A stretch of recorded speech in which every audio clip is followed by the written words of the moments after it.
Ketika Tuhan memulihkan keadaan Sion, kita seperti orang-orang yang bermimpi. Pada waktu itu mulut kita penuh dengan tawa riang, dan lidah kita dengan sorak-sorai.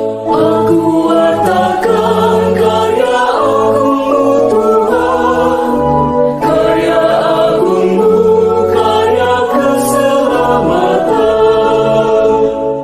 Pada waktu itu berkatalah orang di antara bangsa-bangsa, Tuhan telah melakukan perkara besar kepada orang-orang ini.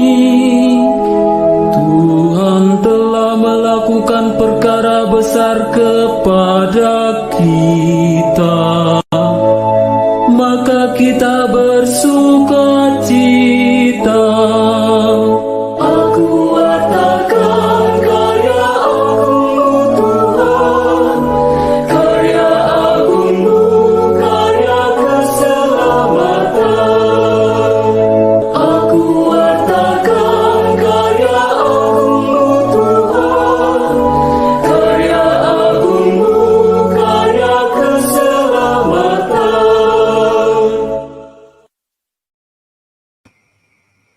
Salve, selamat malam. Jumpa kembali dengan Berbagi Pandangan Channel, berbagi pandangan, berbagi inspirasi. Pada malam hari ini kita akan melanjutkan ya kawan-kawan belajar bersama mengenai kitab suci, mulai dari Perjanjian Lama hingga Perjanjian Baru, mulai dari Kejadian hingga Wahyu. Oke, kawan-kawan, pada malam hari ini ya kita mulai membahas tentang Kejadian 6, di mana nih kelanjutannya ya. Kemarin di Kejadian 5 kita sudah tahu silsilahnya keturunan Adam sampai dengan Nuh gitu ya. Nah, ini sebagai pembukaan kita akan tahu gitu ya bagaimana kisah tentang Nuh ini dimulai, kemudian juga ada peristiwa apa saja. Nah, coba kita akan bedah bersama-sama ya di Berbagi Pandangan Channel ini. Oke, ini sudah ada Pak Kadal Mesir. Selamat malam Pak Kadal. Salve. Ya, Belum. Bang PPPC, selamat malam, Salve, berkat dalem, diborong kabeh. Mau diborong berapa kintal Om? Terserah nanti, lihat timbangannya. Lihat timbangannya. Oke. Sebelum ini kita mulai, saya berdoa dulu ya Om ya, biar dapat hikmat daripada Roh Kudus begitu, supaya lebih memahami tentang tulisan dari kitab suci ini begitu Om. Mohon izin ya Om ya, sebentar. Siap.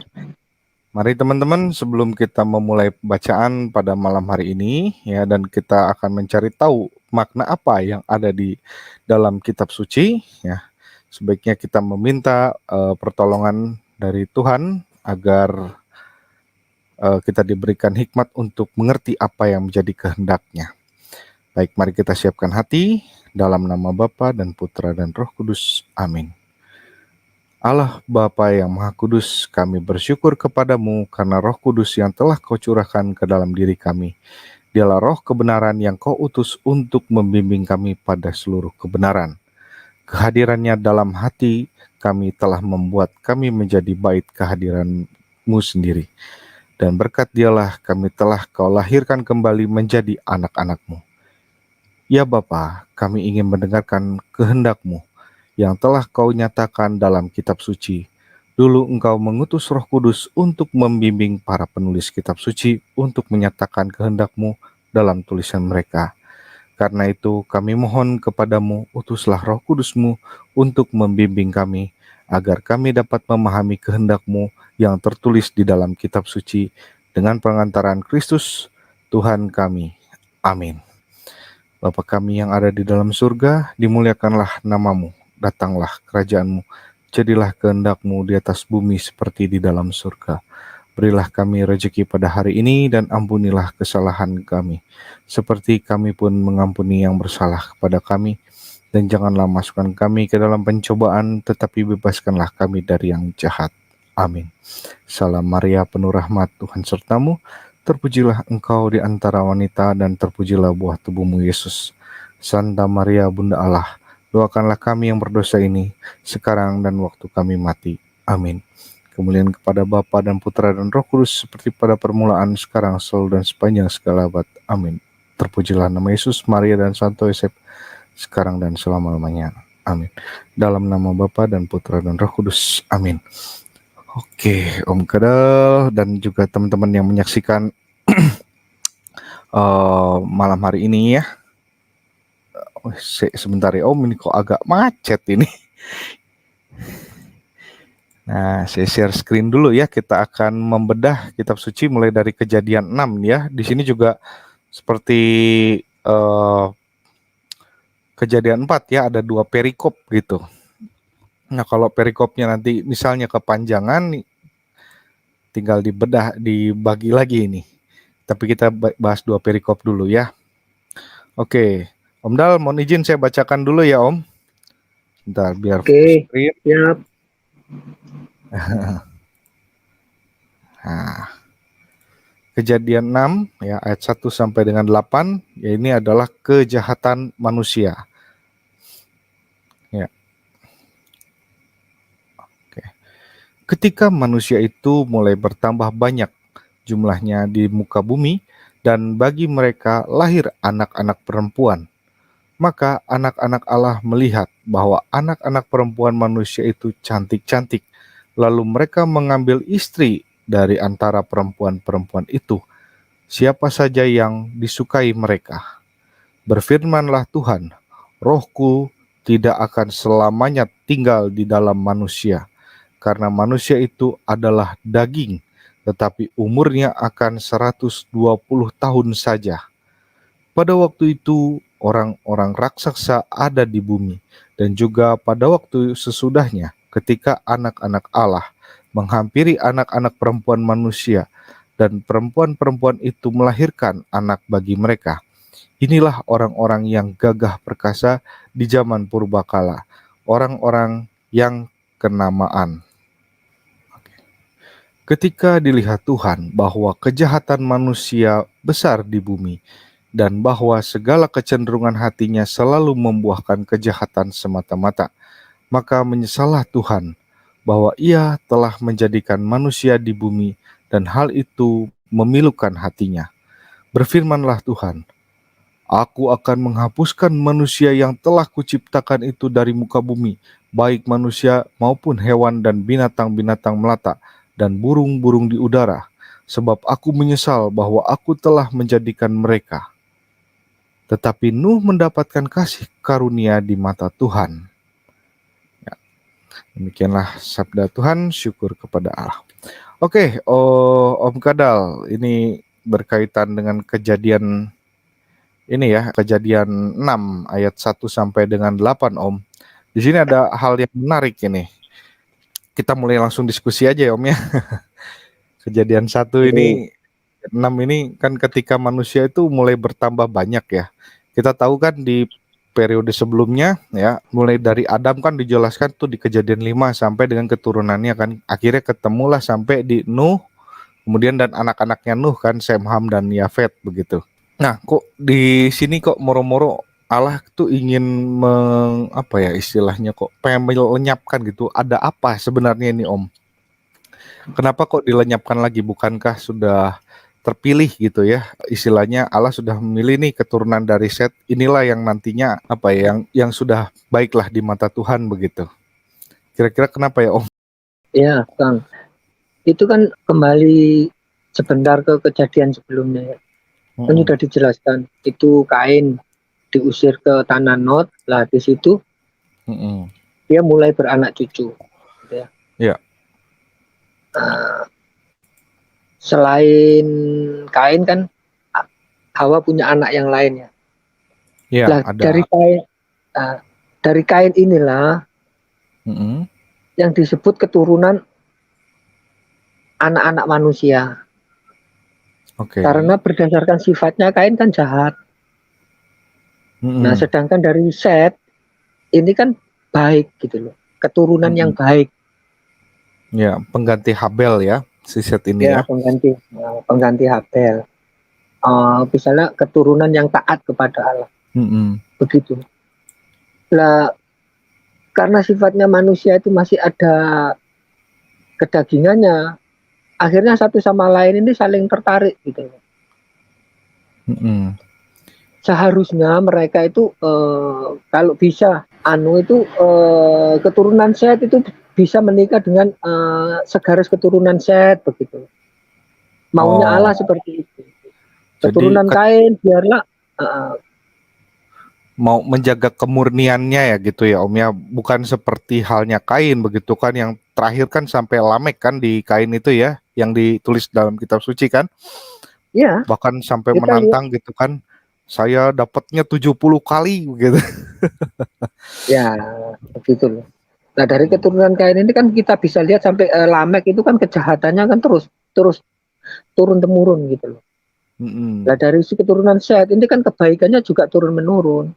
Tuhan itu Mm-mm. menginginkan biarlah keturunan Set itu beranak cucu dengan kawin mengawin dengan golongannya Kain sendiri, Set Mm-mm. sendiri gitu. Ya. Tapi ya kita memaklumi ini dunia sudah ada atmosfer negatif. Jadi keturunan Set ini tertarik atau keturunan Kain tertarik kepada keturunan Set, akhirnya terjadi kawin mengawin. Mm-mm. Kain terjadi kawin mengawin, maka anak-anak Allah ini teracuni oleh anak-anak manusia itu. Ada keturunannya si Jadi Kain gitu ya kira-kira ya. ya keturunan si Kain, keracunan keturunannya keturunannya Set menikah dengan keturunannya Kain, Mm-mm. sehingga membuat keturunan Set ini keracunan dari sifat Mm. buruknya keturunannya Kain. Gitu. Mm-mm. Ada silang begitu ya. Jadi yang tadinya pengen dijaga kemurnian dari keturunan Set, jangan kawin nih sama keturunannya Kain, ternyata ada begitu ya, yang seperti Ya, itu. Apalagi cantik-cantik tadi kan.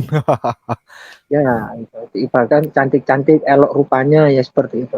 Nah, makanya dari perkawinan inilah membuat keturunan Set yang takut akan Allah ini teracuni oleh keturunan yang tidak taat akan Allah, sehingga mereka ikut-ikutan berbuat jahat, Mm-mm. gitu.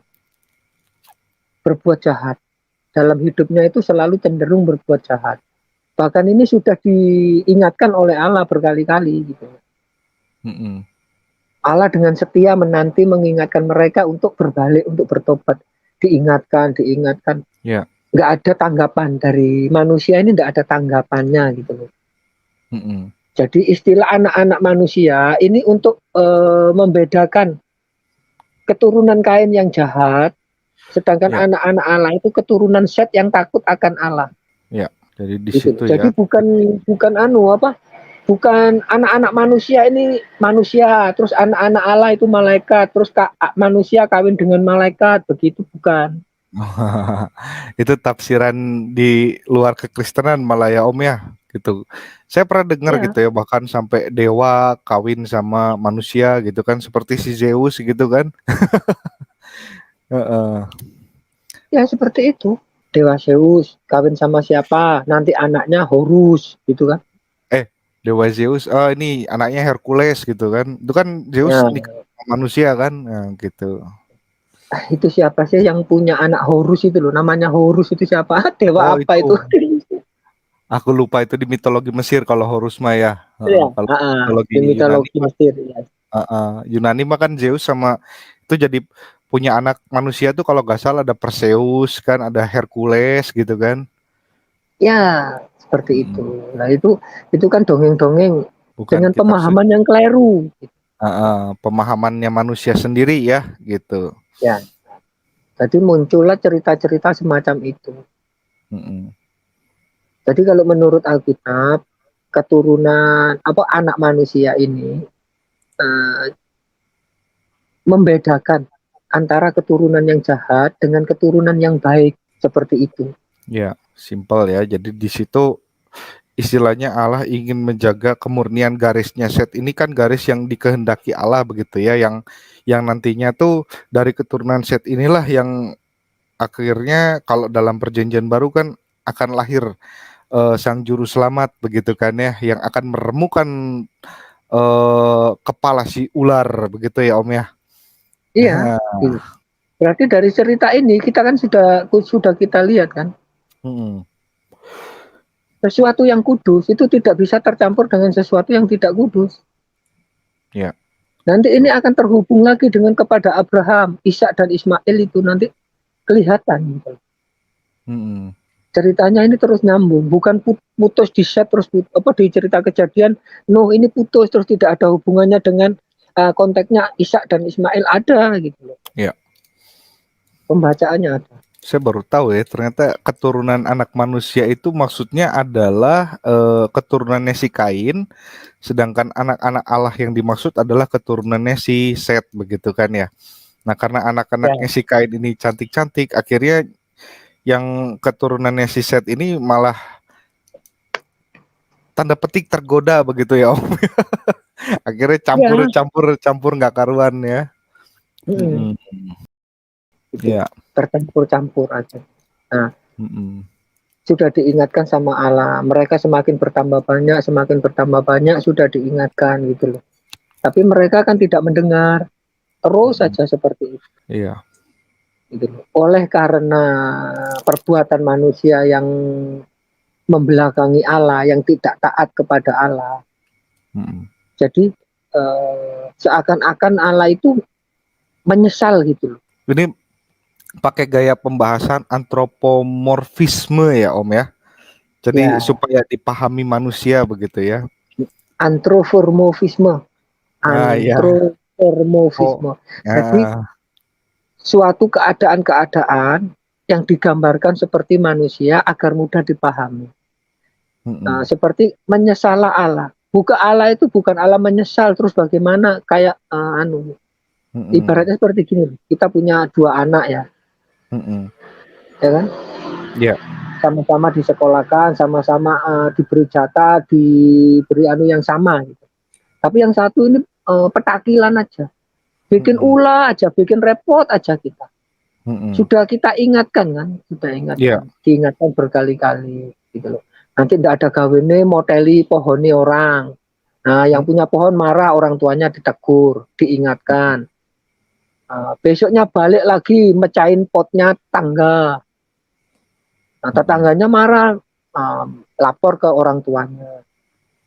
Setelah itu selesai, nanti pindah lagi ke kampung lainnya, bikin ulah, palangnya tulisan RT sekian dijatuhkan. Nah, Pak RT-nya datang ke kita dilabrak. Lama-lama kan jengkel gitu. Iya. Diibaratkan seperti itu. Jadi supaya lebih mudah makanya diambillah gambaran seperti manusia begitu ya. Makanya ada kata tadi di Kejadian 6 itu ya, ayat Kejadian 6 ayat 7 ya.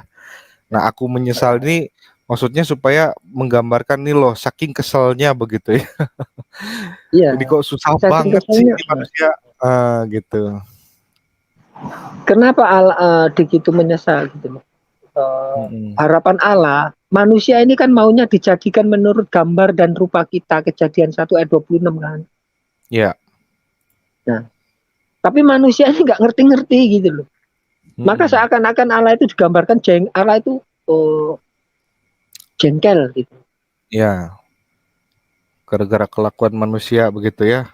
Udah dikasih tahu jangan, malah dimakan. Udah gitu nyalah-nyalahin lagi kan ya. Nah, iya. Hanya seperti itu kan, gitu loh. Allah menyesal ini bukan menyesal karena Allah menciptakan manusia, melihat kejahatan manusia itu loh, Allah itu menyesal.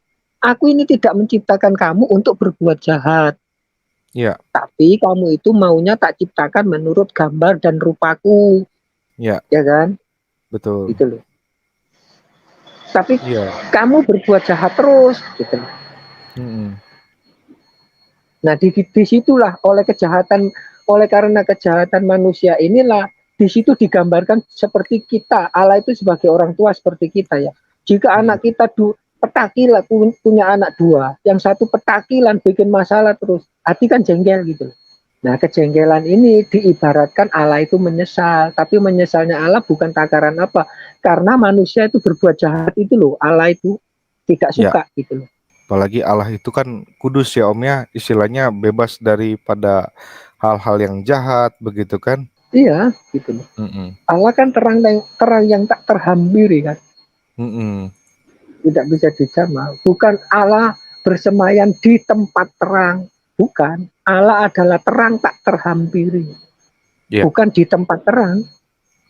Mm-mm. Nah, oke, siap. Saya sudah cukup nangkap ini Om sinyalnya ya. Jadi yang dimaksud di sini ya di ayat ketujuh itu adalah berupa penggambaran tentang Allah begitu ya. Nah, ini Om, kebetulan saya cukup agak penasaran gitu ya tentang ini Om. Berfirman di Kejadian 6 ayat 3 ya, berfirmanlah Tuhan, rohku tidak akan selamanya tinggal di dalam manusia. Nah, ini kalau dari perspektif timur ini bagaimana ini Om, memahami ini? Apa artinya rohku tidak akan selamanya tinggal di dalam manusia? Nah, ini saya coba kasih warna merah ya. Nah, kan waktu Adam itu setelah selesai diciptakan begitu kan, Allah meniupkan gitu ya, memberikan tiupan gitu ya. Kata-katanya kurang lebih begitu kan dalam kitab suci kan. Ya, Nah, meniupkan. Nah, apakah maksudnya itu meniupkan rohku itu atau bagaimana sih kalau menurut sudut pandang dari gereja timur gitu, Om? ya. Ini kejadian berapa ini? Kejadian 6 ayat 3 ini Om. Berfirmanlah Tuhan, Kejadian ayat uh, 3. rohku tidak akan Berfirmanlah Tuhan. Tuhan huruf huruf besar kapital semua. semua. Nah, ini merujuk kepada Allah YHWH. ya. Rujukannya YHWH Allah. Uh, Rohku tidak akan selamanya selama-lamanya tinggal di ada dalam. padamu, tinggal di dalam kamu. Bagi timur ya, kalau kita membahas tentang Allah, satu hal yang tidak bisa dilepaskan yaitu Allah itu metafisik, tidak bisa digambarkan bagaimana. Begitu Ya. juga apa yang terdapat dalam Allah itu tidak bisa kita gambarkan. Khusus dalam konteks ayat ini, ya, ini kan berbicara tentang kejahatan manusia. Ya. Bukan Tuhan tidak menegur, Tuhan telah menegur, tetapi manusia tidak menanggapi. Karena sesuatu ini bersifat metafisik, tidak bisa digambarkan bentuknya bagaimana, gitu ya. Gini dulu dah. Karena manusia ini kan berbuat jahat, diingatkan kan nggak mau nurut gitu kan ya. Iya. Gitu. Maka Allah tidak memberikan lagi hokmah. Hokmah itu dalam bahasaan itu disebut Ibrani disebut hokmah, artinya hikmat. Oke. Hikmat ya Artinya Om ya. hikmat. Ya, hikmatnya Allah, pengertian Allah tentang sesuatu hal ini baik atau buruk, menguntungkan atau merugikan. Tentang hal ini yang akan dicabut oleh Allah. Sehingga manusia berjalan menurut pikirannya sendiri. Dalam konteks Kejadian 6 ayat 3 ini, yang dimaksud rohku itu adalah hikmatnya Allah ini loh. Karena ini berbicara metafisik, sedangkan hikmat, siapa yang bisa memberikan saya petunjuk yang jelas atau gambaran yang nyata? Hikmat itu bentuknya kotak, segitiga, segi 6, atau bentuknya roti kukus, ikan ambon, atau apa. Intinya ada yang kalau hikmat susah dibikin apa ya, dibayangkan dalam suatu bentuk begitu ya Om ya. Jadi bukan sesuatu materi ya, tapi lebih ke hal yang abstrak begitu ya, hikmat kan ya. Istilahnya pemahaman yang pemahaman Allah begitu ya, yang sesuai dengan kehendak Allah begitu. Oke. Metafisik, berbicara metafisik, orang-orang di timur tidak berani menyimpulkan ini apa. Tapi yang dimaksud ini adalah pengertian hikmat. Ya. Maka dia orang timur tidak bisa menjamin memastikan bentuknya hikmat ini kotak, lonjong atau apa, maka disebut roh. Hikmat. Itu aja. Roh, oke. Sesuatu yang tidak bisa digambarkan, dan ini tidak perlu ini bisa dibedakan nanti gitu loh. Makanya Yohanes kan bilang ya, hendak Allah kita menguji tiap-tiap roh. Barang siapa roh yang tidak mengakui Yesus adalah Tuhan, dia berasal bukan dari Allah, kan begitu. Ya. Ya, berarti ini yang dimaksud Yohanes adalah hikmat berdasar sesuai dengan ayat ini. Kenapa? Bukankah kitab suci sudah menulis? Yesus sendiri berkata keluar dari mulutnya, akulah Tuhan. Kenapa kita masih nggak percaya? Berarti hikmatnya yang dari Tuhan dicabut sehingga orang ini nggak ngerti kalau Yesus itu Tuhan. Nah, perbuatan seperti ini perbuatannya siapa? Si iblis gitu. Iya, si jahat. Ya, jadi hikmat tapi yang mengakui Yesus adalah Tuhan itu dari Allah. Kenapa? Karena dia membaca kitab suci, tunduk kepada kitab suci. Bukankah kitab suci ini bimbingan Roh Kudus? Nah, itu loh maksudnya. Maksudnya bimbingan Roh Kudus itu bimbingan untuk mendapatkan hikmat ya Om ya. Jadi kita lebih memahami gitu apa yang dikehendaki oleh Allah begitu ya. Ya, itu maksudnya. Saya jadi keinget dengan ceritanya Salomo ya Om ya. Kalau nggak salah juga kan dia meminta apa hikmat kalau tidak salah ya. Gitu. Memang belum nyampe sana ya, tapi kita sempat baca gitu. Saya pernah baca gitu bahwa Salomo ini meminta hikmat gitu. Maksudnya apakah ini juga ya ada kaitannya ke sini ya? Ya ini kan gambarannya. Ini gambaran awal. Nanti kejadiannya di Salomo. Ada hubungannya ini dengan konteksnya Salomo. Sehingga membuat bangsa Israel itu hancur kan. Ya. Karena pada akhirnya nanti Salomo ya yang terkenal raja yang bijaksana begitu ya, tiba-tiba salah. Salomo itu, Raja Salomo, menurut catatan Yahudi kuno, Salomo itu adalah tipologinya Set. Set ini orang penuh hikmat. Seperti Salomo, dia tidak minta kekayaan, mintanya hikmat supaya bisa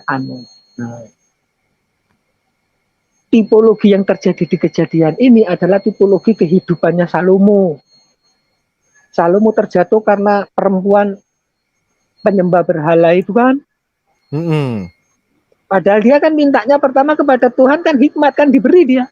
Betul. Nah, bahkan hikmat yang dimiliki Salomo sampai zaman sekarang ini itu dikontekstualisasikan. Pernah lihat filmnya Hakim Jetbau itu? Jaksa Bau. Nah, Jaksa Bau. Justice Bau ya.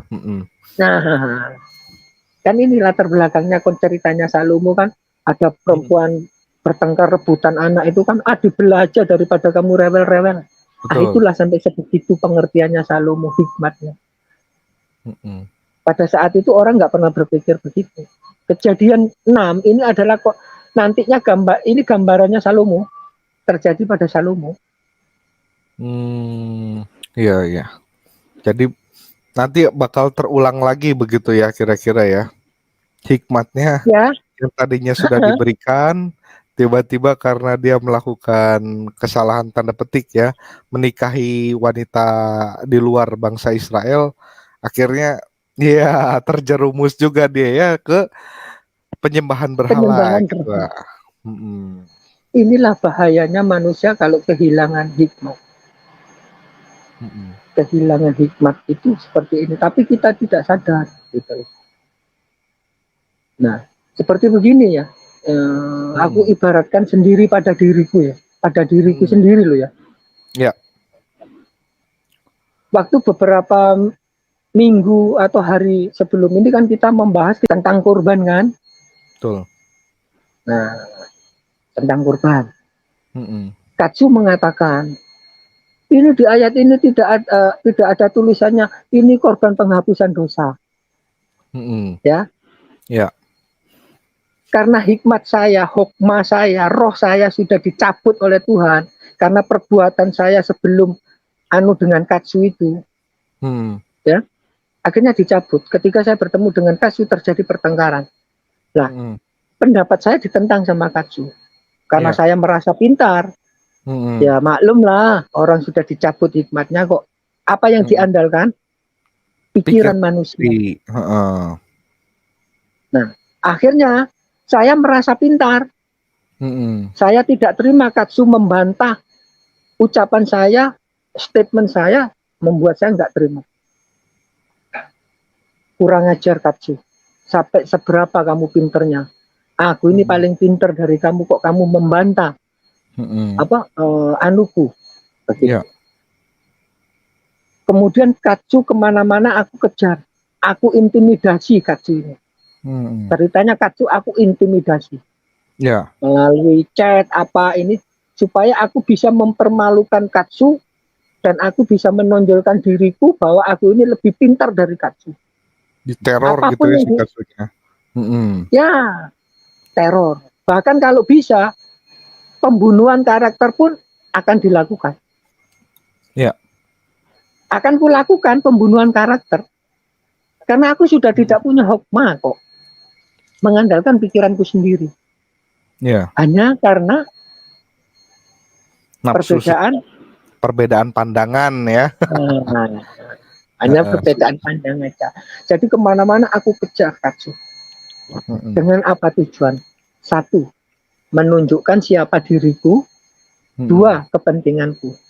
Iya. Kepintaranmu sampai di mana, Katsu? Aku ini loh lebih pintar. Aku menganggap diriku lebih pintar. Aku menceritakan begini kok kamu tentang. Akhirnya tak kejar-kejar terus Katsu. Sampai ke channel-channelnya orang, tak kejar-kejar. Dengan apa? Saya mau warning orang. Ya, Hmm. hei orang Kristen, kamu jangan menentang aku. Setiap apa yang aku ucapkan, kamu harus turut. Kalau tidak, kamu akan seperti Katsu ini. Kemana-mana pun kamu tak Tak kejar-kejar. kejar. Tak, Mm-mm. tak permalukan. Karena Iya. belum merasa puasnya aku karena tidak punya hikmat. Sampai aku melakukan pembunuhan karakter. Dengan penuh menuduh Katsu berada di channel itu menerima sesuatu. Padahal tuduhan ini tidak bisa dibuktikan kebenarannya. Iya. Ini kan sudah pembunuhan karakter. Mm-mm. Ya kan? Betul. Nah, nanti dalam hal lain, saya sebagai orang beriman, gitu ya, saya bangga-banggain, ya. Mm-mm. Oh, kekristenan itu ada 3 pilar. Mm-mm. 1, tradisi suci. 2, Ya. kitab suci. 3, Magisterium. magisterium. Mm-mm. Karena saya sudah kehilangan hikmat, suatu saat saya nge-zoom sama teman-teman. Mm-mm. Kemudian saya mengatakan, orang Kristen tidak perlu mata ayatan. Apa yang terjadi? Apa menurut agama? Iya, Orang ya ini kan. tidak punya hikmat. Bukannya Padahal pertama tadi dia mengatakan 3 pilar. betul, gereja mengajarkan ada 3 pilar iman kekatolikan begitu ya. Tradisi, ya, kemudian kitab suci atau Alkitab begitu, dan satu lagi magisterium. Salah satunya dihilangkan, wah, berarti kan ada yang masalah itu kan. Ya. Ini karena hikmahnya sudah dicabut, hikmatnya dicabut, Hikmatnya. atau roh pengertiannya dicabut. Akhirnya saya mengeluarkan statement, ya, orang Katolik jangan mata ayatan. Lu bagaimana ini? Pertama mengatakan 3 pilar. Kalau jangan mata ayatan berarti kan tinggal 2. Iya. Nah, ini bahaya. Padahal dalam dokumen-dokumen gereja Katolik tidak ada menghapuskan, tidak ada menyuruh orang Katolik jangan mata ayatan, itu tidak ada. Kedua, ya, gereja adalah tiang kebenaran dan Kemudian saya suatu saat kembali ngesu mengajarkan EENS sudah dihapus. Oh. Padahal tidak ada dokumen satupun yang mengatakan EENS itu dihapus. Iya. Kemudian saya tambahi lagi dengan statement yang tidak bisa saya pertanggungjawabkan. Misalkan Mm-mm. EENS dicabut karena EENS menyebabkan ini, begitu ya. Hmm. Ini kan sudah termasuk ke dalam ranah yang lebih jauh, pembunuhan karakter tadi loh, Kang. Mm-mm. Iya, iya. Yang Kaksu sampai saya tuduh penerima sesuatu dari channel-channel lain, ini kan sudah pembunuhan karakter. Iya. Roh pengertian saya sudah tidak punya. Jadi saya tidak bisa memperhitungkan. Mm-mm. Apa sih untungnya saya melakukan ini? Iya. Apa sih salahnya orang ini seperti ini? Kalau hanya sebuah perbedaan pendapat saya dengan Katsu, kalau Iya. saya hukmanya belum dicabut, otomatis saya berpikir, perbedaan pendapat itu hal biasa, Iya, ya kan? betul. Perbedaan pandangan tuh biasa. Cuman karena hikmatnya sudah dicabut, wah nggak bisa. Pendapat gua harus paling benar gitu ya Om ya. Ya, akhirnya dia merasa dirinya menjadi superior. Hmm. Nanti orang yang mau tunduk kepada saya baik-baikin. Mm-mm. Nah, lebih parah lagi orang yang tunduk sama saya pergunakan, saya peralat untuk kepentingan saya. Mm-mm.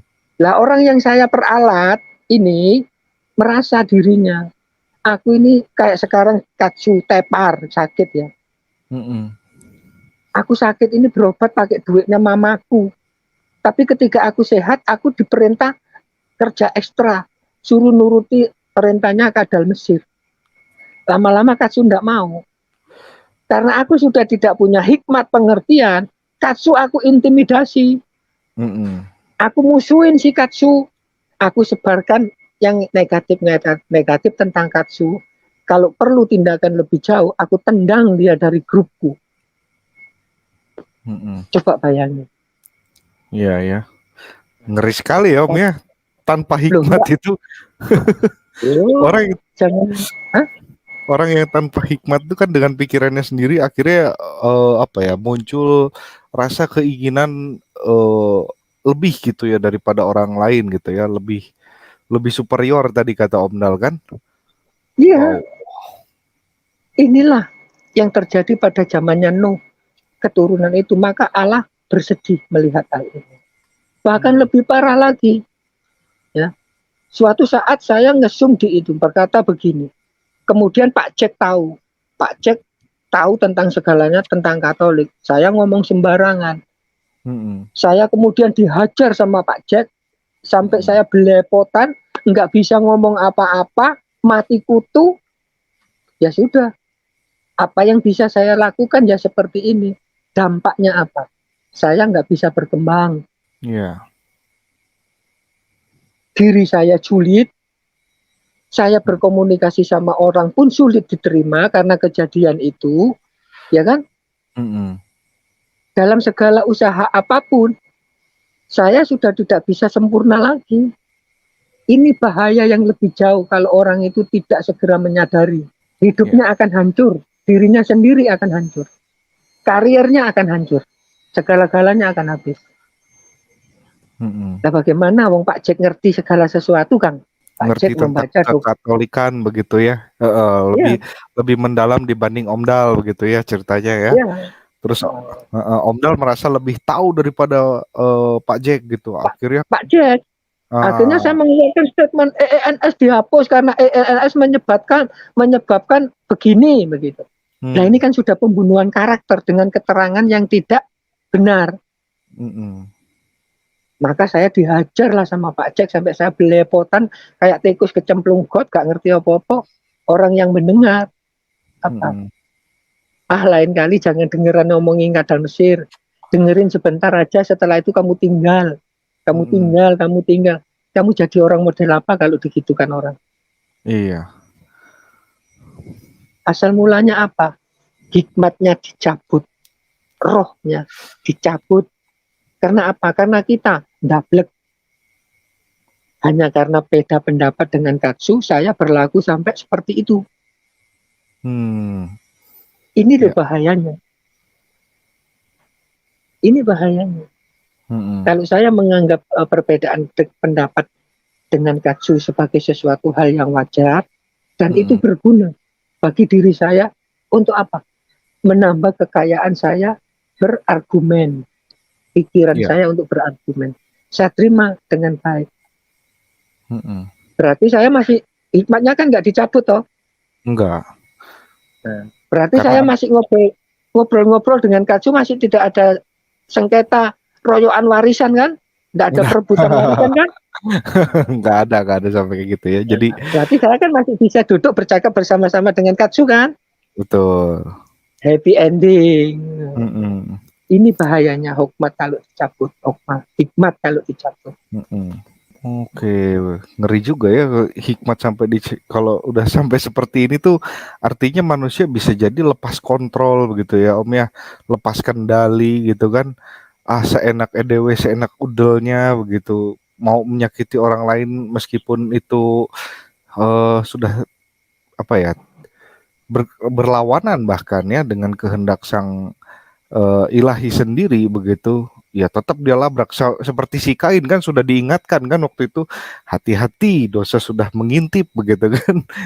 Iya, itu Karena kan udah teguran dari Allah. Karena saking Kain udah dablek, ya, Heeh. maka rohnya Allah ini dicabut.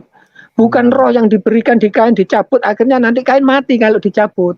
Buktinya hmm, nggak mati Kain. Berarti yang dimaksud roh di sini adalah sesuatu yang metafisik, yaitu hikmat atau pengertian. oke, Itu sudut pandangnya dari timur. oke, Pengertian. Jadi bukan rohnya Kain dicabut terus Kain mati. Nah buktinya Alkitab mengatakan Kain belum mati waktu itu. iya, Karena sudah membelakangi Allah, mm-mm, petakilan aja Kain ini. Nah sudah mm-mm, tidak berkenan di hadapan Allah. Untuk apa Allah memperingatkan Kain? Nah, Kain diserahkan kepada dirinya sendiri. iya, Hukmanya dicabut, Kain diserahkan kepada dirinya sendiri, kepada pikirannya sendiri. Kejadian 6 ini nanti akan terwujud implikasinya di Musa dengan Fir'aun. mm-mm. Musa, Fir'aunnya ya yang lebih di ini ya, karena Ya, apa mengeraskan hati begitu ya si Firaunnya ini, akhirnya kan terserah, ya sudahlah, saya sudah mengingatkan dengan 10 tulah gitu ya, lu ya, masih nggak mau tobat-tobat juga, udahlah sikat aja dengan 10 tulah. Akhirnya begitu anaknya modar kan, ampun ya. ampun, udah sana pergi kamu Israel gitu kan. Nah itu hukmanya, hukmanya kalau dicabut. Seharusnya kalau hukmanya tidak dicabut, Fir'aun itu sudah tahu siapa yang bisa membelah Laut Merah itu. Ya. Apalagi ceritanya si Musa membelah Laut Merah. Mm-mm. Kalau hikmahnya pada Fir'aun, roh Allahnya Fir'aun, rohnya Allah, ya katakanlah rohnya Allah tidak dicabut Fir'aun. Fir'aun harusnya tahu siapa sih yang bisa membelah laut ini. Harusnya Iya. dia tidak mengejar. Mm-mm. Udah jelas ya, jadi karena Israel juga dilindungin kan. Wah, bukan oleh tangan Israel sendiri ya, tapi ada kekuatan lain begitu ya Om ya. Nah, dia Ya, harusnya berhati-hati di situ. Heeh. iya. Karena siapa yang bisa membelah laut itu sampai bangsa Israel bisa lewat? Mm-mm. Kalau dia masih punya hikmat. Nah, ini contohnya. Hikmatnya dicabut, akhirnya Fir'aun diserahkan oleh Allah kepada dirinya sendiri. Dia ikut pikirannya sendiri. Akhirnya Fir'aun membunuh dirinya sendiri. Iya. Betul? Mm-mm. Nah, begitu juga kalau saya seperti Katsu melakukan itu, saya membunuh diri saya sendiri kan? Sama berarti kalau gitu ya Om ya, saya kaitkan dengan perjanjian baru ya. Seperti tokoh Yudas Iskariot gitu yang mengkhianati Yesus begitu kan ya. Ya, Nah, itu juga dicabut ya tanda petik hikmatnya. Makanya iblis bisa langsung merasuk begitu kan, dia dibisikin jual aja gitu kan. Dengan 30. iya. Heeh. Yudas itu kan sudah diperingatkan berkali-kali oleh uh, Yesus. Gitu. Mm-mm. Bahkan sampai dalam perjamuan, Mm-mm. Rasul Petrus dan Rasul Yohanes ini sampai bingung. Siapa Tuhan orang yang akan menyerahkan engkau? Kalau kau sebutkan di hadapanku, akan kugantung orangnya. Mm-mm. Dialognya seperti itu. Iya. Bukan aku loh Tuhan yang menyerahkan kamu, kata Rasul Petrus. Mm-mm. Ya. Bukan aku loh Tuhan yang menyerahkan kamu. Siapa sih orangnya yang mau menyerahkan dirimu, Tuhan Yesus? Kasih tahu aku gantung orangnya. Nah, Mm-mm. akhirnya disuruh Yohanes, ayo Yohanes, kamu tanya sama Yesus, kira-kira siapa? Iya. Jawaban Yesus apa? Jawaban Oh, Yesus apa? orang yang setelahku berikan roti ini ya, yang kucelupkan gitu kalau nggak salah gitu ya kata-katanya aku Hmm. lupa. Dialah orangnya gitu kalau nggak salah. Jadi Tuhan Yesus sudah kasih clue lah ya ke Iya, Yohanes. Mm-mm. itu setelah itu hokmanya dicabut, rotinya diambil dimakan sambil jalan, yes, dia terima duit Ping perak. 30 keping perak. Mm-mm. Akibat hokmanya dicabut, gantung diri. Mm-mm. Padahal kalau misalnya dia mau bertobat aja di situ ya, menyesal gitu dan memilih yang lebih baik gitu ya, bertobat begitu, tidak ngambil keputusan sesaat, kan nggak akan bunuh diri ya Om ya. Nah bagaimana hokmanya udah dicabut, mana bisa dia berpikir waras? Iya ya, benar. Ya gitu loh. Benar-benar. Saya akan mengalami hal sama nantinya kalau saya terus melakukan itu seperti Katsu itu, sampai pembunuhan karakter hanya perbedaan sudut pandang aja, aku sampai melakukan seperti itu. Hmm. Setelah terbongkar semua kebenarannya, aku nggak kuat nanggung malu, aku gantung diri. Ini bahaya. Hmm. Gitu loh. Iya. Makanya saya pesankan untuk teman-teman Katolik, jangan seperti itu. Gitu. Hmm. Ya kan? Nah saya kan mau menunjukkan superior saya. Kamu jangan macam-macam channel-channel lain ya. Jangan mencari masalah dengan aku. Kalau kamu membantah penjelasanku, kamu akan nasibnya seperti Katsu. Tak permalukan kamu di mana-mana. Kalau perlu tak bunuh karakternya Katsu. Aku Iya. ingin tahu sampai seberapa kekuatan channelmu. Kok kamu mau mengalahkan channelnya Kadal Mesir yang sudah besar? Hmm. Ya kan? Hmm. Ini karena hokmaku udah dicabut. Hmm. Nanti kalau teman-temanku sudah tidak cocok dengan aku, ninggalin satu-satu, aku tendangin satu-satu, di channelku nggak ada orang, ya sudah, aku nggak tahu lagi kan. Ya hokmaku dicabut kok. Iya, benar Om. Baru aku merasakan gitu. Masa orang Katolik harus seperti ini? Wah, enggak lah. Segera bertobat ya.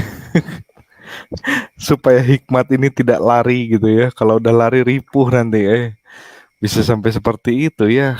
Efeknya kemana-mana ya. Apalagi karena kita mengandalkan kekuatan sendiri begitu ya Om ya. Kayak gitu kan. Ya, jangan dianggap enteng loh ini. Ini Betul, betul. beratnya di situ. Mm-mm. Kalau kita tidak waspada, gitu, hukma kita dicabut, akhirnya kita tidak bisa realistis. Akhirnya menganggap diri kita superior. Ah, channelmu channel apa Kacuk? Channel cilik. Aku ini channelku sudah gede. Subscriberku sudah sekian. Aku sudah dapat notifikasi, aku sudah dapat bayaran dari YouTube. Kamu belum, kamu masih menjual dokumen aja kok. Macam-macam dengan channelku. Kemanapun kamu mengajar, mengisi, aku kejar-kejar kamu. Gitu. Kalau perlu sampai kamu mati aku intimidasi Katsu. Sampai mayatmu pun aku intimidasi. Sampai cacing tidak mau makan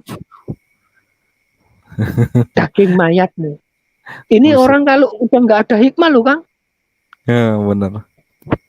Bisa melakukan yang di luar kontrol ya. Iya, Mm-mm. karena kan apa? Pikirannya sendiri kan. Dia nggak mau kalah. Ya. Superior, dirinya itu superior. Jadi kamu harus nurut aku, kamu harus tunduk sama aku. kamu harus menghasilkan bagiku. Kalau sakit kamu berobat atau pakai duitmu dewe. Kalau sehat aja tenagamu kasihkan saya supaya channelku dapat duit. Nah, ini orang sudah kehilangan hokmah. Apa mau akan tak gitu kan? Amit amit om. Wow, kayak amit-amit.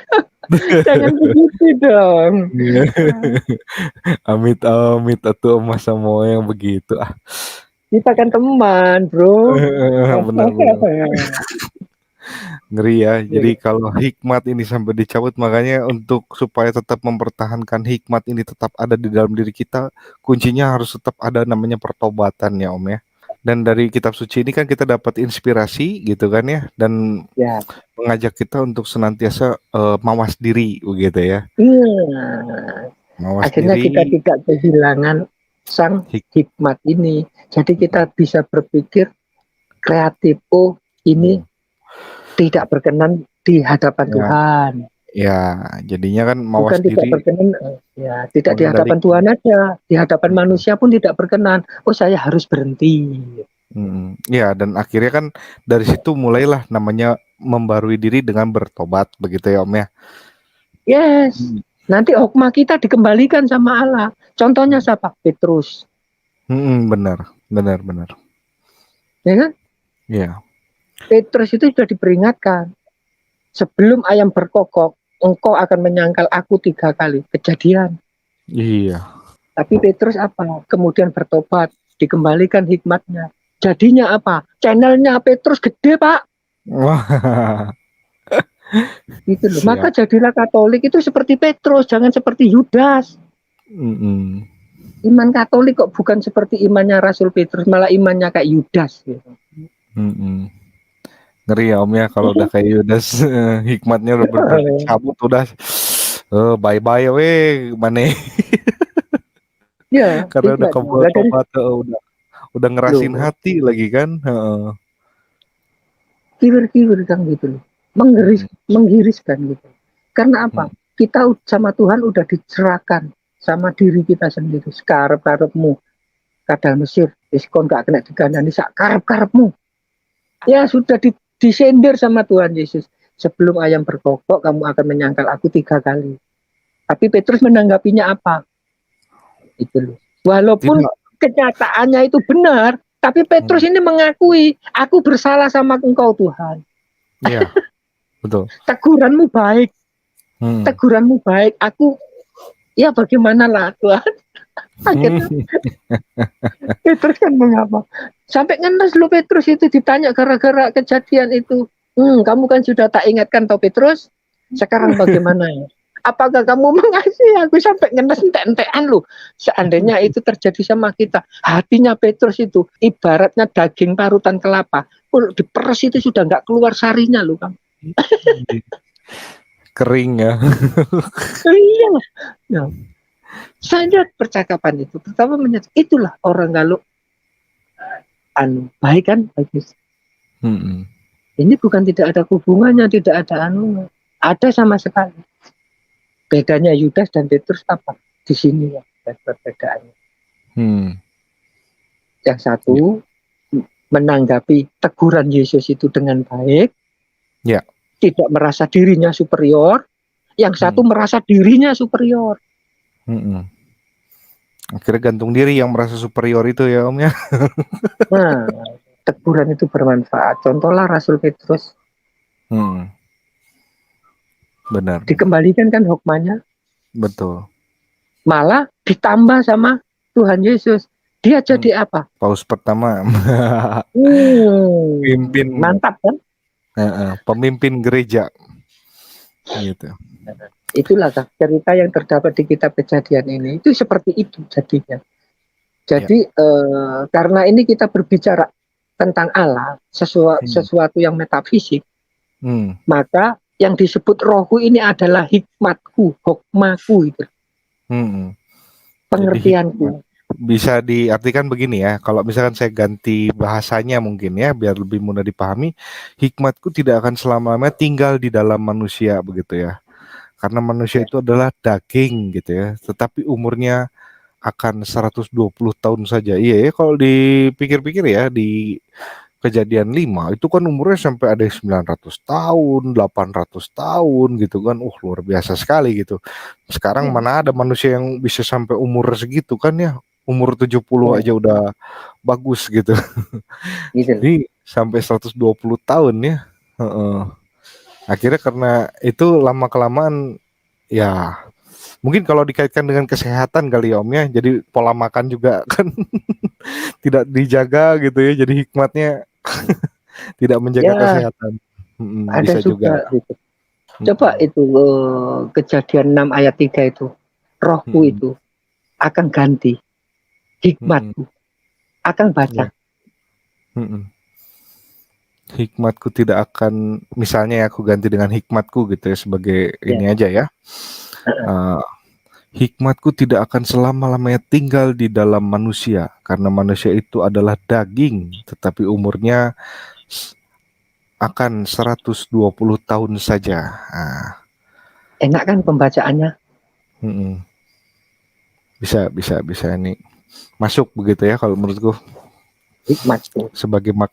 Sebagai makna renungan rohani juga nih pas begitu ya. Jadi kalau hikmat Iya, itu udah dicabut, jadi maka manusia itu akan mengandalkan diri sendiri gitu. Dengan kesombongannya dia mengandalkan diri sendiri, dia dalam tanda petik kan masih masih bayi ya, memahami mana yang baik, mana yang jahat begitu kan ya. ya, Jahat juga disikat aja begitu kan. gitu loh. Benar-benar. Contohnya, kalau hikmatnya belum dicabut loh ya, Hmm. contohnya ya. Nah, misalkan wis ini to the point aja terang-terangan ya. Tah Hmm. kamu tersinggung nggak tersinggung urusanmu dewe, hati-hatimu kok ya.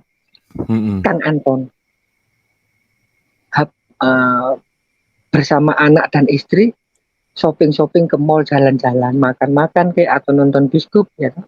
Hmm. Karena ada suatu kejadian sedikit, Akang marah-marah sampai dibawa ke rumah. Sampai di rumah Akang meledak marahnya. Anaknya Akang tahu. Setelah selesai bertengkar,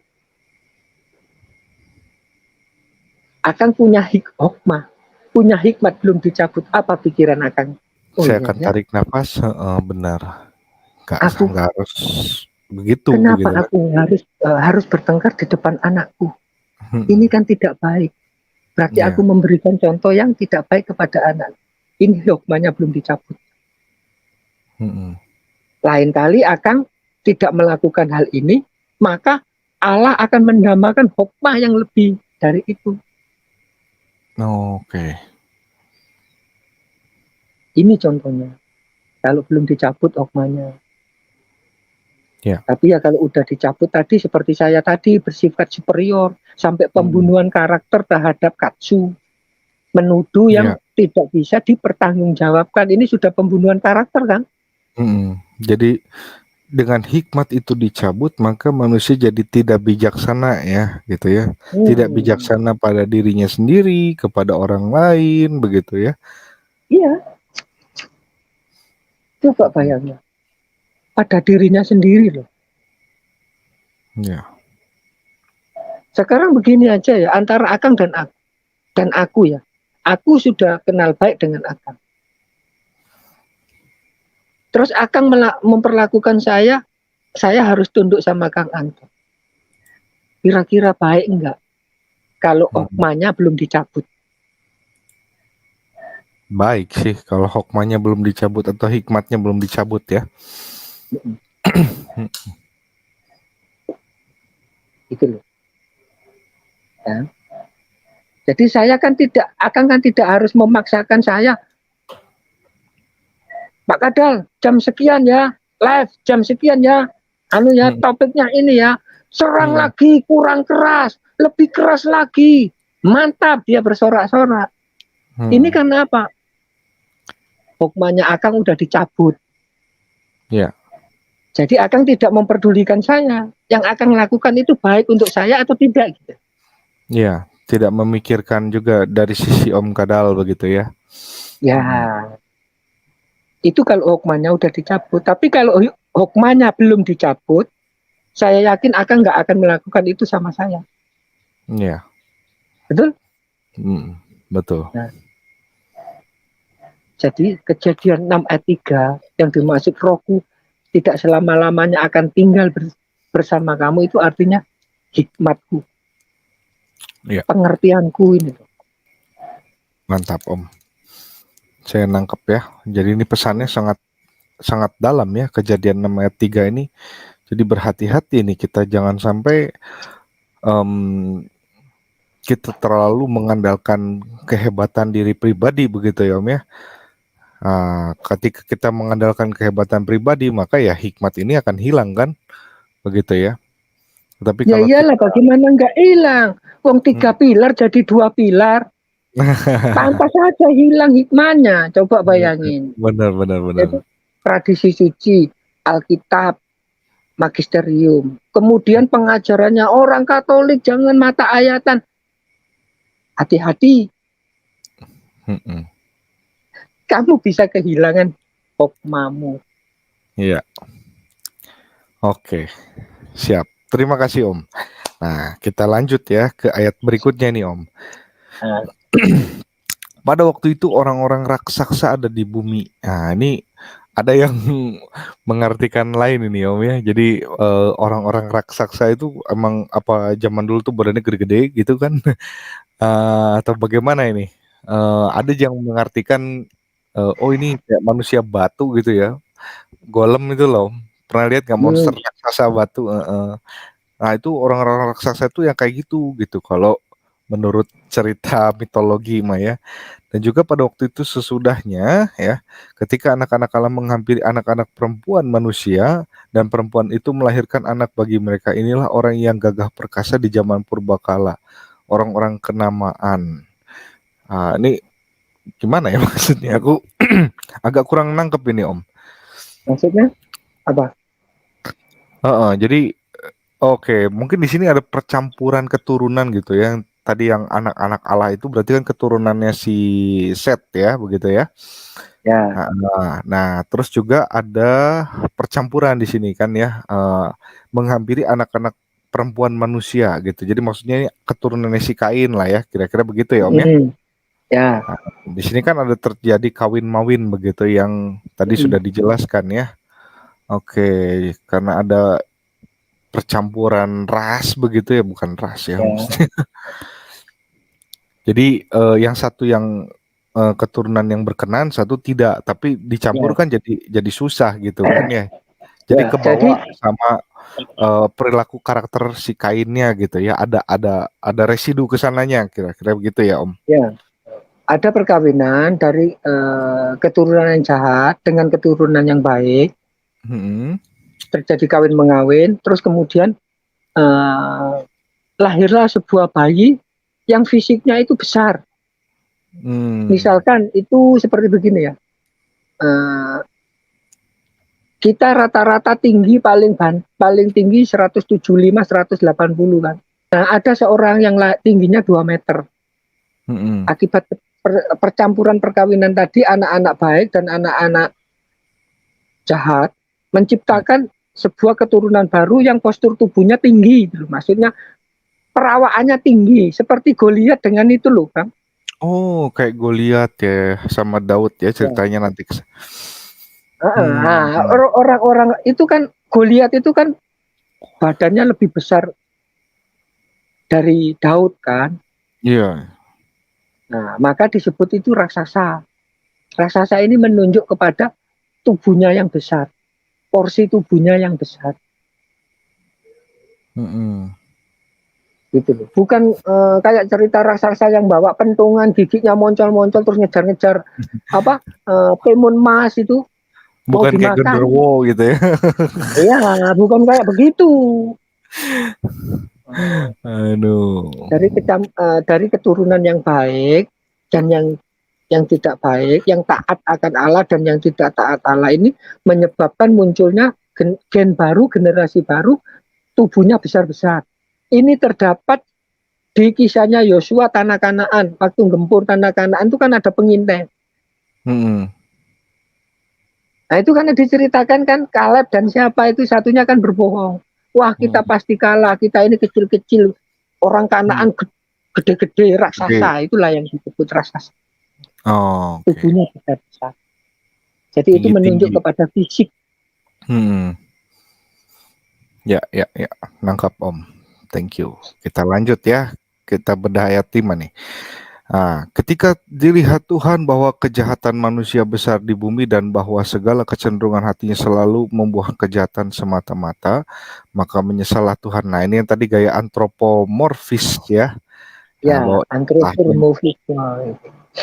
bahwa ia telah menjadikan manusia di bumi dan hal itu memilukan hatinya. Jadi ini ya sangat tergambar sekali ya, ada apa ya, kalau bahasa manusia mungkin ada kekecewaan tersendiri begitu ya. Kok kayaknya jadi begini sih, padahal kan aku menciptakan sesuatu tuh yang baik adanya begitu ya Om. Jadi Ya, mungkin aku gambarkan begitulah kira-kira aku nangkepnya ya. iya, seperti itu. Nah, Nah, ini kan perkembangan dari kejatuhan kan. Ini kan efek dari kejatuhan itu kan. ya, Gitu. Lah ya. ini membuat kejahatan manusia inilah tidak membuat Allah itu berkenan dengan kejahatan mereka. Hmm. Tapi nanti dari keturunan Set ini dalam tanda kutip masih ada yang Hmm. tetap eh, konsisten gitu loh. Ya, masih ada harapan ya Om ya, yaitu apa, di Nuh ya kan? Ya, Ini Nuh mendapat kasih karunia di mata Tuhan. Oke. Nah, inilah harapannya ya. Oke Om, ya, kita lanjut dulu ya ke selanjutnya nih yang ke-9 dan seterusnya. Boleh ya Om? Oke, boleh. harapannya seperti apa? Nah, kita lihat ya. Nah, ini riwayat Nuh. Oke. Nah, demikian kisahnya. Inilah riwayat Nuh. Nuh adalah seorang yang benar dan tidak bercela di antara orang-orang sezamannya. Nah, yang tadi yang kawin mawin itu ya Om ya. Dan Ya, Nuh itu hidup bergaul dengan Allah. Nuh memperanakan 3 orang laki-laki, Sem, Ham, dan Yafet. Adapun bumi telah rusak di hadapan Allah dan penuh dengan kekerasan. Allah menilik bumi itu dan sungguhlah rusak benar. Sebab semua manusia menjalankan hidup yang rusak di bumi.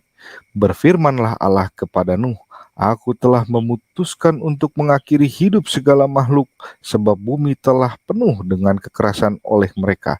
Jadi aku akan memusnahkan mereka bersama-sama dengan bumi. Oke. Buatlah bagimu sebuah bahtera dari kayu gofir. Bahtera itu harus kau buat berpetak-petak dan harus kau tutup dengan pakal dari luar dan dari dalam. Beginilah engkau harus membuat bahtera itu. 300 hasta panjangnya, 50 hasta lebarnya, dan 30 hasta tingginya. Buatlah atap pada bahtera itu dan selesaikanlah bahtera itu sampai sehasta dari atas, dan pasanglah pintunya pada lambungnya. Buatlah bahtera itu bertingkat bawah dan tengah dan atas. Sebab sesungguhnya aku akan mendatangkan air bah meliputi bumi untuk memusnahkan segala yang hidup dan bernyawa di kolong langit. Segala yang ada di bumi akan mati binasa. Tetapi dengan engkau, aku akan mengadakan perjanjianku, dan engkau akan masuk ke dalam bahtera itu. Engkau bersama-sama dengan anak-anakmu dan istrimu dan istri anak-anakmu. Dan dari segala yang hidup, dari segala makhluk, dari semua haruslah engkau satu pasang, dari semua haruslah engkau bawa satu pasang ke dalam bahtera itu, supaya terpelihara hidupnya bersama-sama dengan engkau. Jantan dan betina harus kau bawa. Dari segala jenis burung dan dari segala jenis hewan, dari segala jenis binatang melata di muka bumi. Dari semua itu harus datang satu pasang kepadamu supaya terpelihara hidupnya. Dan engkau bawalah bagimu segala apa yang dapat dimakan, kumpulkanlah itu padamu untuk menjadi makanan bagimu dan bagi mereka. Lalu Nuh melakukan semuanya itu, tepat seperti yang diperintahkan Allah kepadanya. Demikianlah dilakukannya. Oke. Ya, riwayat. Jadi di sini ya akhirnya eh, apa dipersiapkan sedemikian rupa ya Om ya, Nuh ini untuk tetap meneruskan hidupnya begitu ya, karena dia yang berkenan di mata Allah gitu kan, dan supaya nggak ada keturunan-keturunan yang seperti si Kain tadi masih hidup gitu ya, yang tidak sesuai dengan kehendak Allah begitu kan. Akhirnya ya, Nuh mau eh melakukannya gitu ya, membuat bahtera. Mungkin juga kalau boleh dibayangin dalam film mah kayaknya diketawain ya, dibikin bahtera di atas eh gunung kalau nggak gunung. salah. Heeh. Iya, ditertawai gitu loh. Mm-mm. No, kamu sudah gila ya. Masa bikin perahu di atas gunung? Harusnya kamu bikin perahu di tepi pantai. Mana Mm-mm. ada air nanti naik sampai setinggi melebihi gunung itu. Mm-mm. Nah, ini orang yang tidak punya hokmah. Iya iya Om. Nah ini supaya kita mempertajam tentang Ya, hokmahnya tadi atau hikmat ya Om ya. Apa sih ya, sebenarnya ada maksud daripada bahtera dan air bah ini tuh? Ada nggak kalau dari sudut pandang timur tuh bagaimana Om melihatnya? Apa maknanya gitu dengan peristiwa banjir ini? kalau di gereja timur ya, Mm-mm. air bah ini lambang daripada baptisan. Hmm. Lambang dari baptisan. Jadi manusia yang lama itu sudah kan dihapuskan sama Allah oleh air kan. Ya. Nah, begitu. Nah dari air ini nanti muncul kehidupan baru lagi. Nah sedangkan Hmm. bahteranya itu, ya bahteranya itu adalah gambaran tentang Tuhan Yesus. Hmm. Nanti siapa yang anu dengan Tuhan Yesus itu selamat, gitu loh. Oke. Tapi untuk masuk ke bahtera ini ada suatu tahapan yang harus kamu lakukan gitu. Hmm. Pertobatan, baptisan, baru nanti masuk ke sana. Makanya kan gereja-gereja menganutkan ini kan baptisan itu kan penting. Betul Om. Bahkan Katolik Ya kan? sendiri itu adalah termasuk satu dari 7 sakramen kan? Hmm, Nah, betul. Itu. gitu. Jadi, Ini hmm, dalam buku Pilakolia, kuliah. Oke. ya, itu ada catatan Rabi Gamaliel. Oke. Kok Rabi Gamaliel? Siapa? Nikodemus Oh, Nikodemus. yang malam-malam berdebat Tuhan Yesus itu loh. Berdialog mungkin Om.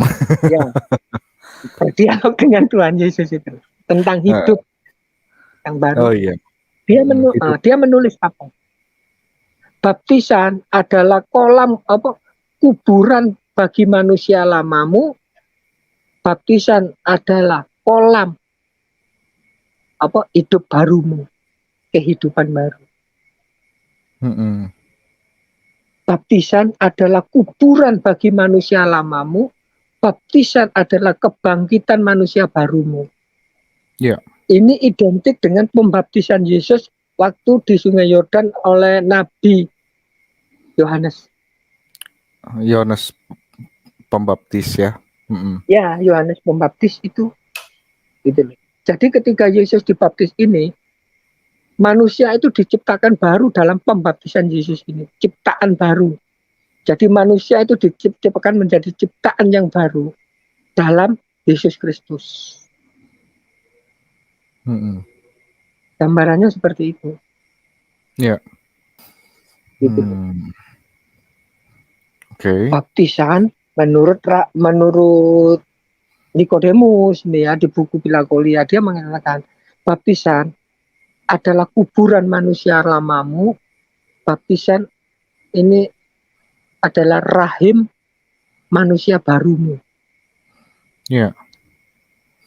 Seperti itu. Itu kata-kata Nikodemus loh Mm-mm. Dalam di buku buku Pilakolia. ya Mm-mm. Nanti ada lagi catatannya Rabi Gamaliel di situ. Oh ada ya, ada komentarnya dari Gamaliel juga. Rabi Loh, Gamaliel. ada di situ. Iya, Oh, ada oke. itu. Rabi Gamaliel, ada tulis di situ sebelum dia mati. Coba bandingkan. Kan kaget kita. Di mana ceritanya? Setelah ini berdebat begini, Gamaliel begini. Ceritanya di mana ini orang ini? Nggak ada kan? Mm-mm. Ya kan? Iya. Di buku Pilakolia itu dia ada. Hmm. Setelah kenaikan Yesus, dia bertobat. Kedua-duanya ini. Oh, oke. Gitu. Makamnya berdampingan dengan makamnya Stefanus. Oh, wafatnya ya. Dimakamkannya Ya, dekat dengan makam Stefanus. ya, Oke. Gamaliel. Ini ceritanya Gamaliel tuh dan Nikodemus ini. Iya. Tapi cerita hidupnya menarik. Nah Mm-mm. ini kalau orang-orang sudah punya hukmanya nggak dicabut loh ya. Mm-mm. Ya tapi kalau hukmanya dicabut tadi ya seperti itu, dikirim air bah kamu sama Tuhan. Mm-mm.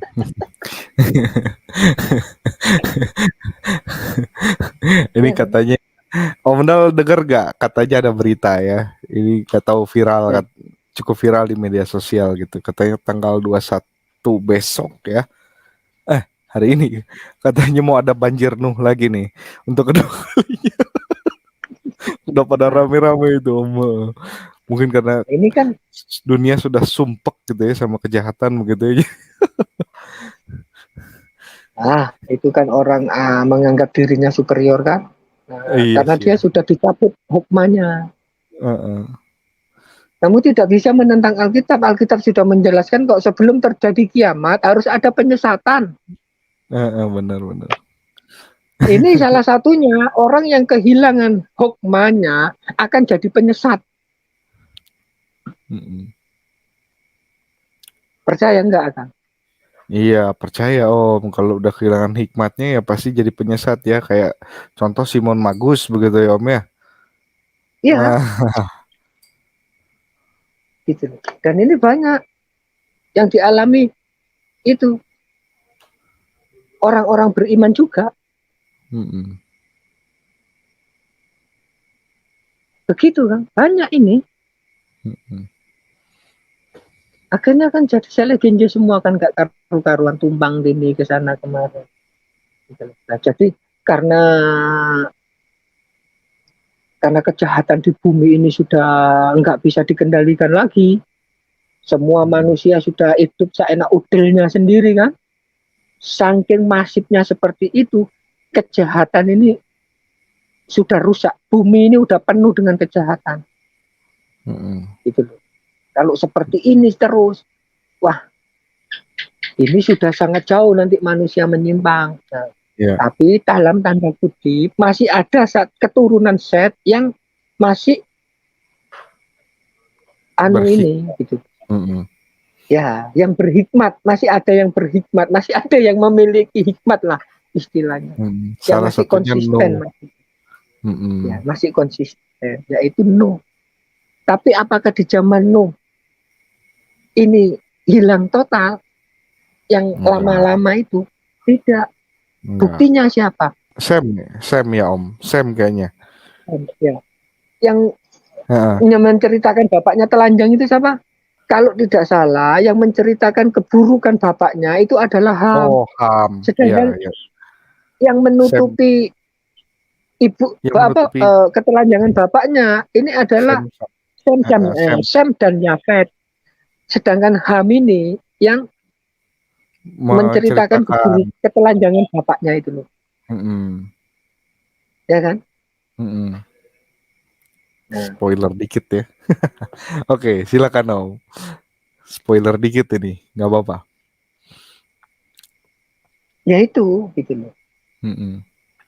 Nanti ke situ kan. Itu kan manusia sudah rusak gitu. Akhirnya Iya. nanti dihukumlah manusia ini, kejahatan ini di bumi ditiadakan. Mm-mm.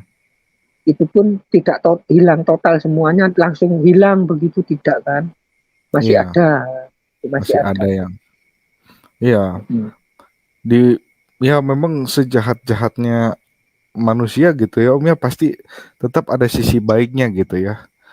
Eh misalnya seperti kisah kejadian ini kan istilahnya sudah pada parah ini ya di kejadian 6 ini kan orang sudah tidak ada yang berkenan tapi masih ada harapan yaitu Nuh gitu ya Om ya. Nah, Ya, lewat inilah nantinya akan lahir begitu ya keturunan kan kalau nggak salah di dalam Injil Lukas itu kan ada ya silsilah Yesus hmm. yang ditarik sampai kepada Adam begitu kan. Nah, itu kan Iya, semua dari keturunannya Set dan sebagainya kan dijelaskan di situ ya Om ya. iya, satu persatu dijelaskan. Nanti silsilahnya ini dari mana gitu loh. Jadi Mm-mm. Yesus ini berasal dari silsilah yang mana gitu loh. Yesus Mm-mm. ini dari silsilahnya Set. Nah, itu nanti kan kelihatan ya. Iya, Set Enos terus sampai ke Adam begitu ya. Heeh. Kalau yang di Lukas sih sampai ke Adam Om kalau nggak salah. Sebentar ya saya coba buka dulu biar kagak salah ini. Heeh. Ntar coba ya kalau di Lukas Yohanes Pembaptis silsilah Yesus iya sampai dengan Adam Om. Mm-mm. Di Ada. ayat 8. Nah, kalau saya balik ya gitu dari 38 ke mundur begitu ya. Itu Adam ya terus nanti Set, Enos, Kenan, Mahalael ya kemudian Yared, Henok, Metusalah, kemudian anak Lamek, terus nanti Nuh gitu ya, anak Sem, terus ke Arpaksad ya, terus anak Ah, Kenan ya, iya. eh, Arpaksat itu. terus anak Oh iya, iya. Itu dari Salomon, ditarik dari silsilah yang baik ya. ditarik dari sisi baik semua ini Om gitu yang berkenan Ya, ya. Nanti masuk ke siapa lagi tuh? Anak Salomon, anak Eber, anak Pelek, anak Rehu, anak Seru, anak Nahor, anak Terah ya, anak Abraham, anak Iskak, anak Yakub, anak Yehuda, anak Peres, anak Herzon. Panjang ini. Anak Arni, anak Admin. ya. Itu kan Mm, nanti ada yang satu lagi menarik saudaranya Salomo itu siapa namanya? Nathan. Nathan. Mm-mm. Nah, itu maksudnya ini masih kan ada itu Lukas atau siapa itu yang menarik garis keturunan Yesus dari Nathan kan? Oh iya, anak Nathan, benar, benar, benar. Ya, anak Nathan kan. Nah, itu berarti Mm-mm. apa? Menunjukkan Yesus itu masih ada keturunan dari Daud. Cuman si Lukas mengambilnya dari keturunan apa dari Nathan, yang satunya ngambil dari Salomo. Dua-duanya ini anaknya Daud gitu loh. Mm-mm. Yang Matius ya, silsilah. Nah, Ya, kalau yang Matius itu itu pun dari garis bapak lah ya istilahnya. Ya kan karena iya, Yusuf ini masih keturunannya siapa tadi Salomo ya gitu sedangkan kalau iya, Lukas penekanannya dari garis ibunya ya dari Nathan gitu. Nathan. Tapi pada intinya keduanya ini masih mengalir darahnya Daud Hmm, karena Nathan dan Salomo adalah saudara hmm, gitu loh. ya, Nggak ada ya, bedanya. Ini nggak ada bedanya sebetulnya. Cuman Lukas atau apa itu mengambil dari sisi Salomo, sedangkan yang satunya Matius menceritakan dari sisi Nathan. Gitu.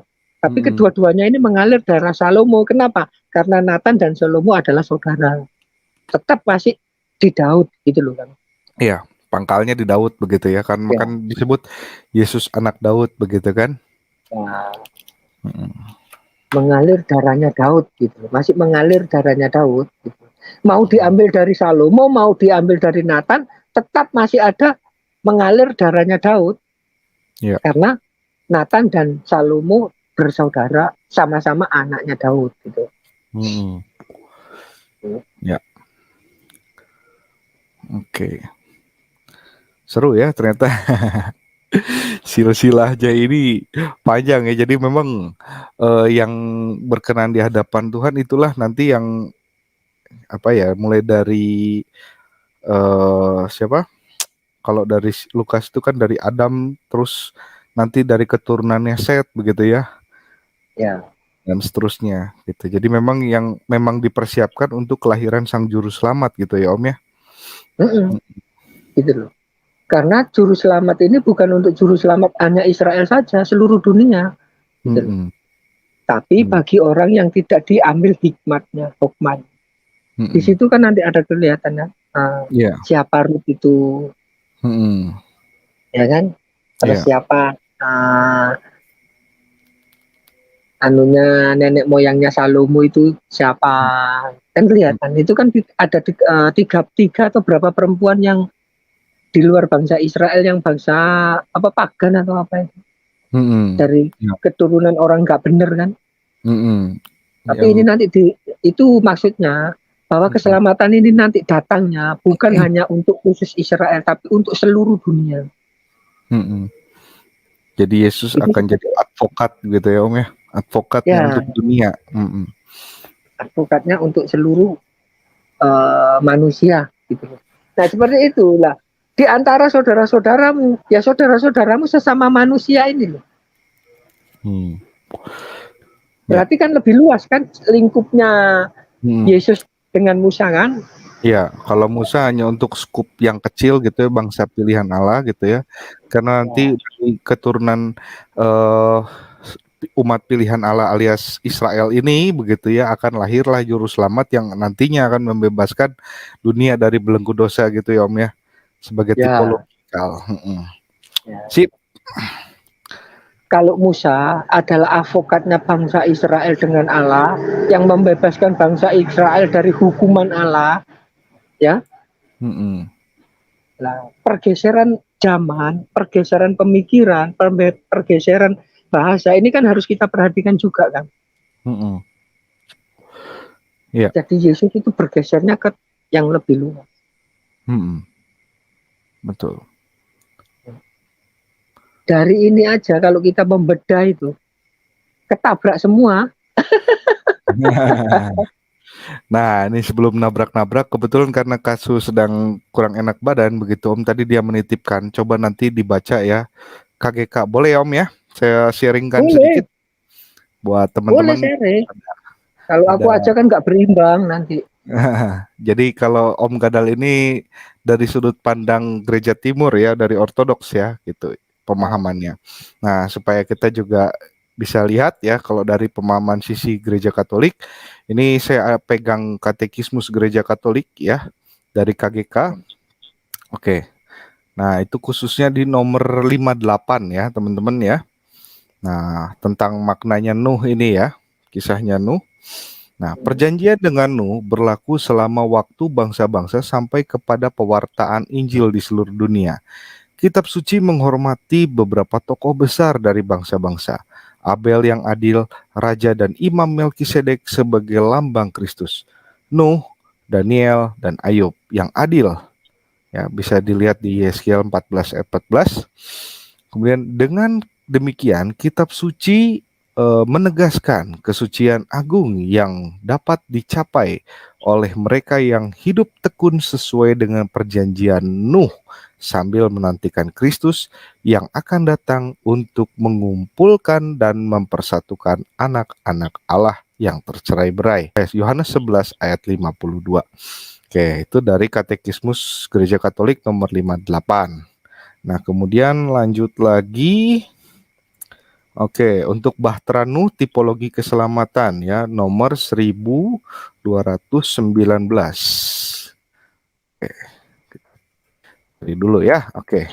Nah, gereja memandang Bahtera Nuh sebagai pertanda keselamatan oleh pembaptisan. Nah, kurang lebih sama ya dengan Omdal tadi ya.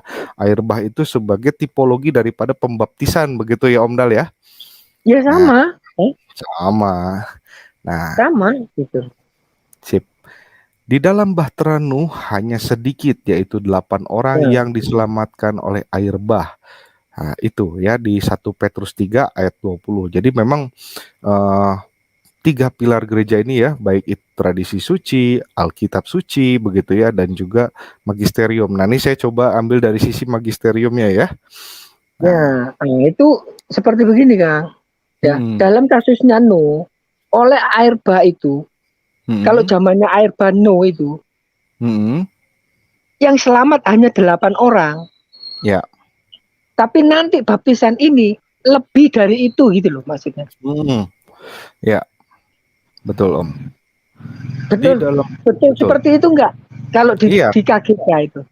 iya, makanya ini saya mau bacakan dulu Om ya, sebentar.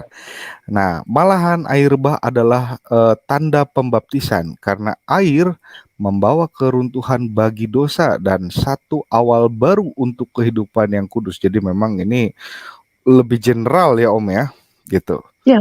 Nah, ini kan cocok dengan ucapan Nikodemus di Philakolia gitu. Mm-mm. Mm-mm. Baptisan adalah kuburan manusia lamamu, baptisan adalah rahim manusia barumu.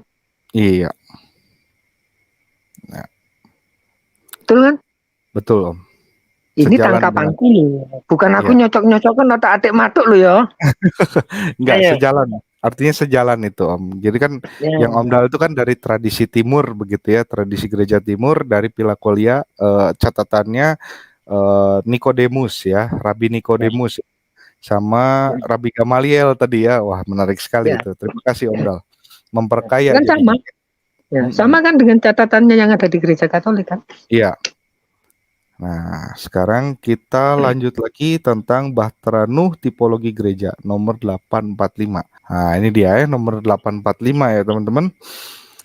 Supaya mengumpulkan kembali semua anak-anaknya yang tercerai-berai disesatkan oleh dosa, Bapa hendak memanggil seluruh umat manusia ke dalam gereja putranya. Gereja adalah tempat di mana umat manusia harus menemukan kembali kesatuan dan keselamatannya. Ia adalah dunia yang dipulihkan, ya. Dari kutipan Santo Agustinus dalam Sermones 96 ya. Ia adalah kapal yang berlayar aman di laut yang luas dengan layar terpasang pada Bang Agung Salib yang membabar dalam badai Roh Kudus. Ini catatan Ambrosius dalam VRG, ini aku kurang tahu ya, nanti mungkin bisa tanya Katsu nih. Menurut salah satu gambaran lain yang sangat digemari oleh para bapak gereja, ia ditampilkan sebagai Bahtera Nuh, satu-satunya sarana untuk meluputkan orang dari air bah. Nah, ini dia ya.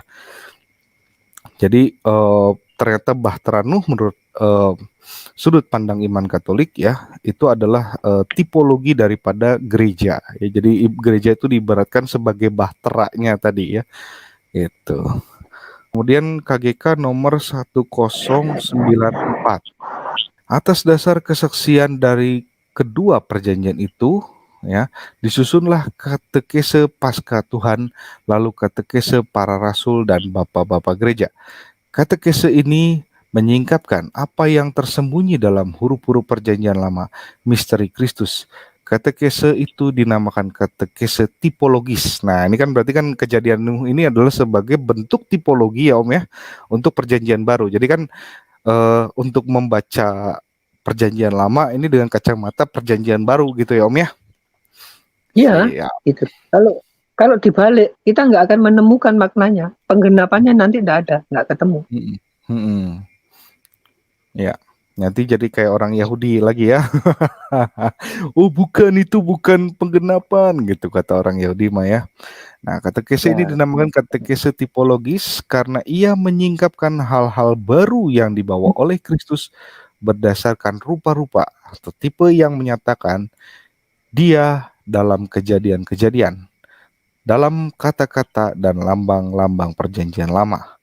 Kalau orang melihatnya secara baru dalam roh kebenaran dari pihak Kristus, dinyatakanlah pralambang-pralambang ini.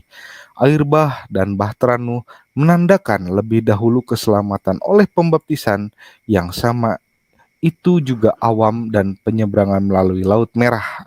Ini tadi juga kan tipologi pembaptisan tadi juga ditegaskan oleh Musa, tapi ya nanti ya Om ya, pada saat menyeberangi Laut Merah ya. Mm-mm. Iya, Mm-mm. pembaptisan bangsa Israel itu. Itu bangsa Ya. Israel dari keturunan Yakub. Lah sementara kita kan ini kan berkembang. Sekarang Mm-mm. karena Yesus ditolak, makanya Yesus itu jadi kita ini jadi Israel baru. Israel Ya. rohani maksudnya. Mm-mm. Air dari batu wadas adalah pralambang dari anugerah Roh Kristus. Mana di padang gurun menunjukkan kepada ekaristi roti yang benar dari surga. Yohanes 6 ayat 32. Oke. Itu ya, jadi sudah saya sebutkan Bro Katsu.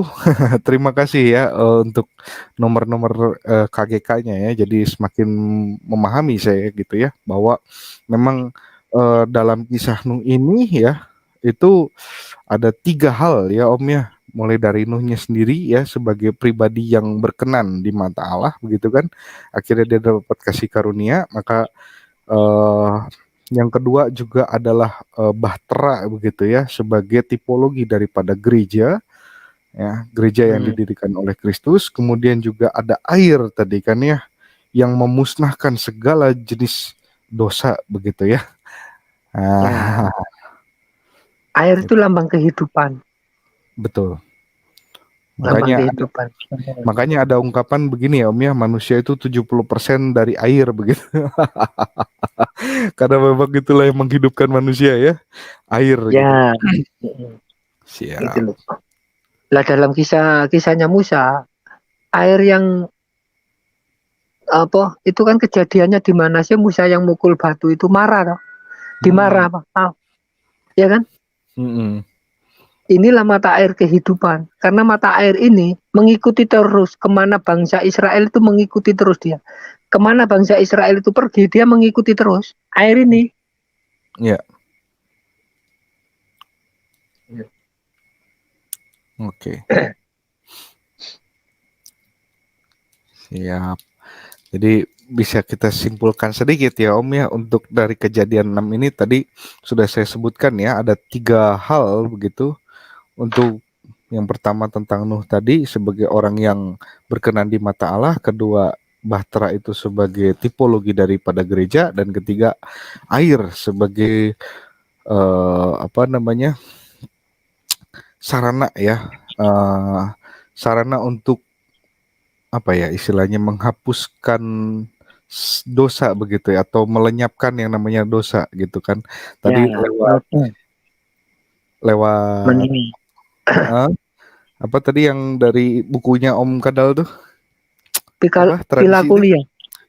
pila kuliah gitu ya kata siapa tadi Nikodemus ya Om Dal ya. Ya, Heeh, Nikodemus. Ya. kata Baptisan Nikodemus. adalah kuburan manusia lamamu.